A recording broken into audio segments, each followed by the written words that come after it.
நீங்கள் கோல்டு வச்சுருந்தீங்கன்னா உடனே நீங்கள் பிளெஜ் பண்ணி பணம் வாங்கலாம் பார்த்தீங்களா, அந்த மாதிரி நீங்கள் மியூச்சுவல் ஃபண்ட்ஸையும் பிளெஜ் பண்ணலாம், உங்கள் ஈக்விட்டி ஷேர்ஸையும் பிளெஜ் பண்ணலாம். பேங்க்கில் கொடுக்குற இன்ட்ரெஸ்ட் ரேட் வந்து பார்த்தீங்கன்னா 9% இப்போ ஆஃபர் பண்ணுறாங்க. 9 to 9.5% ஆப்ரேட் பண்ணுறாங்க. ஒவ்வொரு பேங்க் டு பேங்க் இந்த இன்ட்ரெஸ்ட் ரேட் மாறும். அது உங்கள் பேங்க்கில் நீங்கள் செக் பண்ணிக்கோங்க. அதே மாதிரி இந்த லோன் அகேன்ஸ்ட் செக்யூரிட்டிஸை நீங்கள் எடுக்கும்போது ப்ராசஸிங் ஃபீ வந்து பெருசாக இருக்காது. ஒரு 1500 தான் வரும். அகைன் பேங்க் டு பேங்க் மாறும். அதே மாதிரி இதை நீங்கள் ரெனியூவல் பண்ணும்போதும் பெரிய சிக்கல் இல்லை. ஒரு 250 ரூபா என்னமோ சார்ஜ் வாங்குவோம். 250 ரூபாயிலேருந்து 500 சார்ஜ் வாங்குவாங்க. உங்கள்கிட்ட இருக்கக்கூடிய இன்வெஸ்ட்மெண்ட் 15% ரிட்டர்ன் கொடுக்கும். கரெக்டா? இப்போ உங்களுக்கு எமர்ஜென்சி தேவை வரும்போது அதை பிரேக் பண்ணாமல் இருக்கிறதுனால அந்த வெல்த்தும் வளர்ந்துக்கிட்டே இருக்கும். ஆனால் நீங்கள் பிளெஜ் பண்ணி ஓடி எடுத்து எமர்ஜென்சியாக ஃபண்ட் எடுக்கிறீங்க, அதை 3 மாதத்தில் கட்டிடுறீங்களா, வெறும் 4% தான் அதில் நீங்கள் இன்ட்ரெஸ்ட் கட்ட போகிறீங்க. டெட் ஃபண்ட்ஸில் போகிறீங்கன்னா, டெட் ஃபண்ட்ஸ்னால் ஃபிக்ஸட் இன்கம், ஃபிக்ஸட் டெபாசிட் இந்த மாதிரி இருக்கிறதுல 85% வரைக்கும் பேங்க் லோன் கொடுப்பாங்க ஓடியா. ஒரே ஒரு மைனஸ் என்ன அப்படின்னா,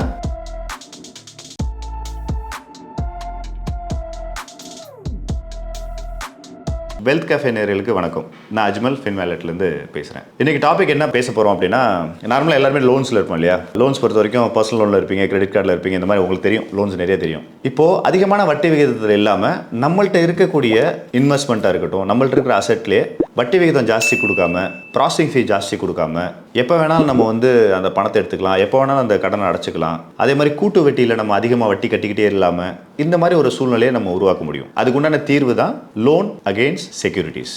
இதை பற்றி தான் இன்றைக்கி பேச போகிறோம். லோன் அகெயின்ஸ்ட் செக்யூரிட்டிஸ்னா என்ன அப்படின்னா, இப்போ நீங்கள் இன்வெஸ்ட்மெண்ட் பண்ணுறீங்களா, நான் ஒரு எக்ஸாம்பிள் எடுத்துக்கிறேன். நீங்கள் ஒரு மியூச்சுவல் ஃபண்ட்ஸில் இன்வெஸ்ட்மெண்ட் பண்ணுறீங்க. அந்த மியூச்சுவல் ஃபண்ட்ஸ் வந்து ஒரு 15% ரிட்டர்ன் கொடுக்குதுன்னு வைங்க. இது வந்து ஒரு ஈக்விட்டியில், மியூச்சுவல் ஃபண்ட்ஸில் நிறைய சப்ஜெக்ட் இருக்குது. அதில் ஈக்விட்டி பேஸ் பண்ணுவோம். அதில் ஒரு 5 லட்ச ரூபா வந்துருச்சு. இப்போ உங்களுக்கு ஒரு எமர்ஜென்சி தேவை இருக்குது. ஃபஸ்ட் என்ன பண்ணுவோம், அந்த 5 லட்சத்தை விட்ரா பண்ணி அதை செலவு பண்ணுவோம். இது ஒரு டைப் ஆஃப் மக்கள் பண்ணுவாங்க. இல்லாட்டி எதுக்கு நம்ம இன்வெஸ்ட்மெண்ட்டை பிரேக் பண்ணணும், ஏன் நம்ம பே ஸ்லிப்பை கொடுத்தா ஒரு பர்சனல் லோன் கிடைக்குமே, இல்லாட்டி ஒரு கிரெடிட் கார்டில் வந்து அவங்களுக்கு கூப்பிட்டு கேட்டோம்னா ஒரு பர்சனல் லோன் கிடைக்குமே அப்படின்னு நம்ம அந்த பர்சனல் லோன் போவோம். அந்த பர்சனல் லோனில் ஒரு 12% 13% வந்து நம்மளுக்கு இன்ட்ரெஸ்ட் ரேட் வரும். கிரெடிட் கார்டில் அதே மாதிரி தான். நீங்கள் கிரெடிட் கார்டில் வந்து பர்சனல் லோனை எடுத்தால் மட்டும் சொல்கிறேன் நான், 12% 14% வரும். இப்போ இங்கே என்ன செய்யலாம் அப்படின்னா, இந்த மியூச்சுவல் ஃபண்ட்ஸில் அதை பிளெஜ் பண்ணி நீங்கள் ஒரு லோன் அகெயின்ஸ்ட் மியூச்சுவல் ஃபண்ட்ஸ் எடுக்கிறது தான் ஒரு டெக்னிக்கலாக லோன் அகெயின்ஸ்ட் செக்யூரிட்டிஸ் சொல்கிறாங்க. இது எல்லா பேங்க்ஸில் அவைலபிள் இருக்குது. இதில் என்ன ஒரு பெரிய ப்ளஸ் அப்படின்னா, நீங்கள் கோல்டு வச்சுருந்தீங்கன்னா உடனே நீங்கள் பிளெஜ் பண்ணி பணம் வாங்கலாம் பார்த்தீங்களா, அந்த மாதிரி நீங்கள் மியூச்சுவல் ஃபண்ட்ஸையும் பிளெஜ் பண்ணலாம், உங்கள் ஈக்விட்டி ஷேர்ஸையும் பிளெஜ் பண்ணலாம். நீங்கள் ஏதாவது பாண்ட்ஸ் வச்சுருக்கீங்கன்னு வைங்களேன், கவர்மெண்ட் செக்யூரிட்டி பாண்ட்ஸ் வச்சிருக்கீங்க, அதையுமே பிளெஜ் பண்ணலாம். பேங்க்கில் கொடுக்குற இன்ட்ரெஸ்ட் ரேட் வந்து பார்த்தீங்கன்னா 9% இப்போ ஆஃபர் பண்ணுறாங்க. 9 to 9.5% ஆப்ரேட் பண்ணுறாங்க. ஒவ்வொரு பேங்க் டு பேங்க் இந்த இன்ட்ரெஸ்ட் ரேட் மாறும். அது உங்கள் பேங்க்கில் நீங்கள் செக் பண்ணிக்கோங்க. இங்கே என்ன செய்வாங்கன்னா, எப்படி வந்து உங்கள் கோல்டை வந்து ஒரு கொலட்ரலாக எடுத்துக்கிறாங்களோ அந்த மாதிரி உங்கள் மியூச்சுவல் ஃபண்ட்ஸில் லீன் மார்க் பண்ணுவாங்க. எப்படி நம்ம ஒரு இடத்த வச்சு ஒரு லோன் வாங்கினோன்னா அவங்க பதிஞ்சிடுறாங்க பார்த்தீங்களா, அவங்க பேரில் மார்ட்கேஜ்னு பதிகிறாங்க பார்த்தீங்களா, அந்த மாதிரி லீன் மார்க் பண்ணுவாங்க. இங்கே வேர்டு வந்து லீன் சொல்லுவாங்க. உங்கள் மியூச்சுவல் ஃபண்ட்ஸையும் உங்கள் ஈக்விட்டி ஷேர்ஸையும் லீன் மார்க் பண்ணிக்குவாங்க. இதில் எவ்வளோ தொகை தருவாங்க அப்படின்னா, ஈக்விட்டி இன்வெஸ்ட்மெண்ட்டாக இருந்தால் 50% வரைக்கும் நீங்கள் பணமாக எடுத்துக்கலாம்.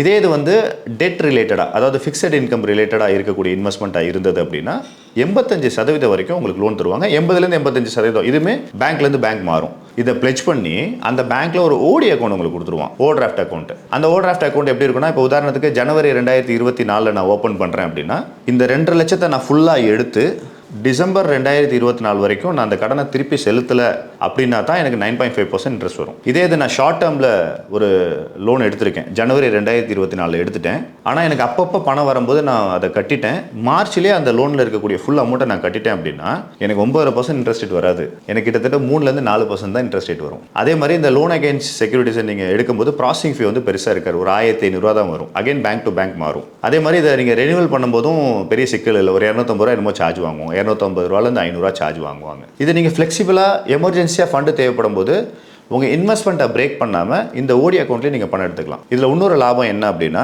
உங்கள்கிட்ட இருக்கக்கூடிய இன்வெஸ்ட்மெண்ட்டு 15% ரிட்டர்ன் கொடுக்கும். கரெக்டாக? இப்போ உங்களுக்கு எமர்ஜென்சி தேவை வரும்போது அதை பிரேக் பண்ணாமல் இருக்கிறதுனால அந்த வெல்த்தும் வளர்ந்துக்கிட்டே இருக்கும். ஆனால் நீங்கள் பிளெஜ் பண்ணி ஓடி எடுத்து எமர்ஜென்சியாக ஃபண்ட் எடுக்கிறீங்க, அதை 3 மாதத்தில் கட்டிடுறீங்களா, வெறும் 4% தான் அதில் நீங்கள் இன்ட்ரெஸ்ட் கட்ட போகிறீங்க. அப்போது உங்கள்கிட்ட இருக்கிற இன்வெஸ்ட்மெண்ட் 15%, இங்கே நீங்கள் கட்டின வட்டி 4%. 15% 4% எவ்வளோ? 11% லாபங்க. இன்னொரு சினாரியோ எடுத்துக்கலாம். நீங்கள் வந்து அந்த கடனை திருப்பி செலுத்தவே இல்லை, 9.5% நீங்கள் வந்து பே பண்ணிட்டீங்க. ஏன்னா அந்த கடன் வந்து ஜனவரியில் நீங்கள் எடுத்திருக்கீங்க 2024, டிசம்பர் வரைக்கும் அப்படியே இருக்குன்னா 9.5% வந்து நீங்கள் பே பண்ணுறீங்க. அப்படியே பார்த்தாலுமே 15 மைனஸ் ஒரு 9% எவ்வளோ ஆச்சு? 5.5% உங்களுக்கு லாபம். இது ஒரு பாயிண்ட். தென் வந்து அந்த 15% ரிட்டர்ன்ஸில் வந்து பார்த்தீங்கன்னா கேபிட்டல் கெயினும் நீங்கள் 1 லட்சம் வரைக்கும் டேக்ஸ் கிடையாது, அதுக்கு மேலே 10% தான் நீங்கள் கட்டுவீங்க.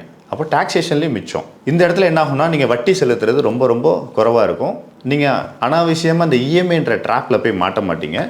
நீங்கள் உங்களோட வெல்த்தை கிரியேட் பண்ணுற வேலையை நீங்கள் கண்டினியூவாக பண்ணிகிட்டே இருக்கலாம். அதே இது வந்து நீங்கள் டெட் ஃபண்ட்ஸில் போகிறீங்கன்னா, டெட் ஃபண்ட்ஸ்னா ஃபிக்ஸட் இன்கம், ஃபிக்ஸட் டெபாசிட் இந்த மாதிரி இருக்கிறதுல 85% வரைக்கும் பேங்க் லோன் கொடுப்பாங்க ஓடியா. ஒரே ஒரு மைனஸ் என்ன அப்படின்னா அதில் 8% தான் ரிட்டர்ன் வரும். ஏன்னா நீங்கள் ஈக்விட்டி ரிலேட்டடாக போனீங்கன்னா 15% மேலே ரிட்டர்ன் எதிர்பார்க்கலாம். இது வந்து மார்க்கெட் கண்டிஷன் மாறுங்க. நான் வந்து 15% கொடுக்கலாம் தான் சொல்கிறேன். ஏன்னா அதுவே நெகட்டிவ் போயிட்டு வரும். அதனால தான் 50% தான் உங்களுக்கு லோன் கொடுக்குறாங்க ஈக்விட்டியில். இதே இது எப்படி போகிறீங்க, இந்த கோல்டை பிளெச் பண்ணி, கோல்டுனா ETF கோல்டு சொல்கிறேன், பாண்ட்ஸ் இந்த மாதிரி பிளெச் பண்ணி போகிறீங்கன்னா 85% ஏன் கொடுக்குறாங்கன்னா அங்கே ரிஸ்க் இல்லாதனால அந்த பேங்க்குமே வந்து 85% வரைக்கும் கொடுக்குறான். அந்த மாதிரி போகும் பட்சத்தில் ஒரு 2% தான் டிஃப்ரெண்ட் வரும். அப்போ வெல்த் கிரியேஷனாக இருக்கிற நபராக நீங்கள் இருந்தீங்க அப்படின்னா தயவு செஞ்சு நீங்கள் மியூச்சுவல் ஃபண்டில் ஈக்விட்டியில் இன்வெஸ்ட் பண்ணி அதை பிளெச் பண்ணி ஷார்ட் டேர்மில் தேவையானதை நீங்கள் பண்ணிக்கோங்க. அனாவசிய கடனில் மாட்ட வேண்டிய அவசியமே கிடையாது. இதே இது வந்து நீங்கள் வந்து ஒரு லாங் டேர்ம் லோன்ஸ் போகிறீங்கன்னா 2 விதமான லோன்ஸ் தாங்க போவோம். லாங் டேர்ம்ஸ் ஹோம் லோன் போவோம், இல்லாட்டி நம்ம ஒரு கார் லோன் போவோம். இந்த நீங்கள் நியூ கார் போனீங்கனாலுமே 8% தான் இன்ட்ரெஸ்ட் ரேட். அதே மாதிரி நீங்கள் ஹோம் லோன் போனாலும் 8% தான் இன்ட்ரெஸ்ட் ரேட். இது வந்து அஃபோர்டபுள் தான். அப்போ அந்த லோன்ஸ்க்கு வந்து இந்த மியூச்சுவல் ஃபண்ட்ஸை பிளெச் பண்ண வேணும் அவசியம் இல்லை. இந்த அனாவசியமாக கிரெடிட் கார்டு யூஸ் பண்ணுறதுக்கும் அனாவசியமாக பர்சனல் லோன் வாங்குறதுக்கும் அதுக்கு பதிலாக உங்கள்கிட்ட இருக்க இன்வெஸ்ட்மெண்ட்டை பிளெச் பண்ணி அதில் இருக்கக்கூடிய ஓடியில் ஷார்ட் டேர்மில் எடுத்து வட்டியும் கம்மியாக கட்டுறது கான்செப்ட் பேர் தான் லோன் அகெயின்ஸ்ட் செக்யூரிட்டிஸ்.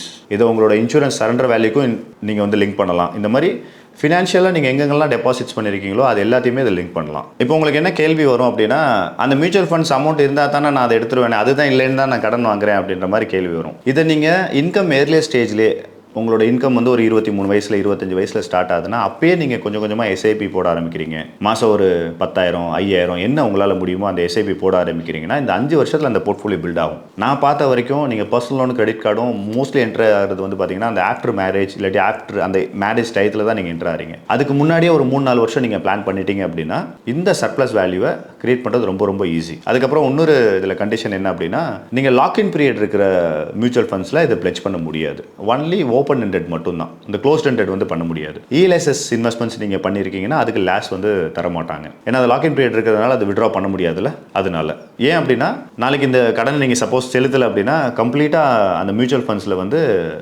லோன் கொடுத்த கம்பெனி அந்த ஃபண்டை அவங்க ரெக்கவரி பண்ணுறதுக்கு வாய்ப்பு இருக்குது. அதனால தான் அவங்க லாக்இன் பீரியடுக்கு வந்து ஃபண்ட் பண்ணுறதில்ல. அப்போ சின்ன சின்னதாக எஸ்ஐபி ஸ்டார்ட் பண்ணுங்கள், சின்ன சின்னதாக ஆர்டி ஸ்டார்ட் பண்ணுங்கள். ஒரு தொகையை சேர்த்துட்டீங்க அப்படின்னா அதுவே உங்களோட அசட்ஸாக கிரியேட் ஆகும்போது நீங்கள் தேவையில்லாமல் ஒரு பர்சனல் லோன்லையோ ஒரு கிரெடிட் கார்ட்லையோ நீங்கள் போய் மாட்ட வேண்டிய அவசியம் இல்லை. இப்போயுமே கிரெடிட் கார்டு தப்புன்னு நான் சொல்ல வரல. இப்போ நிறைய நண்பர்கள் நான் பார்க்குறேன் கிரெடிட் கார்டில் வந்து ஏதாவது ஆஃபர்ஸ் இருக்கிற டயத்தில் மட்டும் யூஸ் பண்ணுறாங்க, இல்லாட்டி ஒரு ஏர்போர்ட் லான்ச் யூஸ் பண்ணுறாங்க. அது மூலியமாக என்னென்ன பெனிஃபிட்ஸ் கிடைக்குதோ, டிஸ்கவுண்டட் ப்ரைஸ் கிடைக்குதோ அதெல்லாம் பண்ணுறாங்க. அப்போ எங்கே பண்ணக்கூடாதுன்னு சொல்கிறேன் அப்படின்னா, கிரெடிட் கார்டை யூஸ் பண்ணி உங்கள் லைஃப் ஸ்டைலை நான் வந்து அடுத்த ஸ்டேஜுக்கு கொண்டு போகிறேன் அப்படின்னு பண்ணுற நபருக்கு தான் கிரெடிட் கார்டு வேண்டான்னு சொல்கிறேன். ஸோ இந்த 2 ட்ராப்பில் மாட்டாமல் இருக்கிறதுக்கு, எமர்ஜென்சியாக பணம் எடுக்கிறதுக்கு லோன் அகெயின்ஸ்ட் செக்யூரிட்டிஸ் டெஃபினெட்லி உங்களுக்கு உதவும். ஸோ இப்போ லோன் அகெயின்ஸ்ட் செக்யூரிட்டிஸ் ரிலேட்டடாக டீட்டெயில்டாக பார்த்தோம். இதோட நோக்கமே நீங்கள் கடனில் போய் சிக்கிடக்கூடாது அப்படின்றது தாங்க. நீ அடுத்தடுத்து வர வீடியோவில் வந்து கடன் வாங்கலாம் ஆனால் கடனில் மாட்டிக்கக்கூடாது அப்படின்றத நம்ம டீட்டெயில்டாக பார்க்கலாம். உங்களுக்கு இந்த கடன் ரிலேட்டடாக ஏதாவது சந்தேகங்கள் இருந்தால்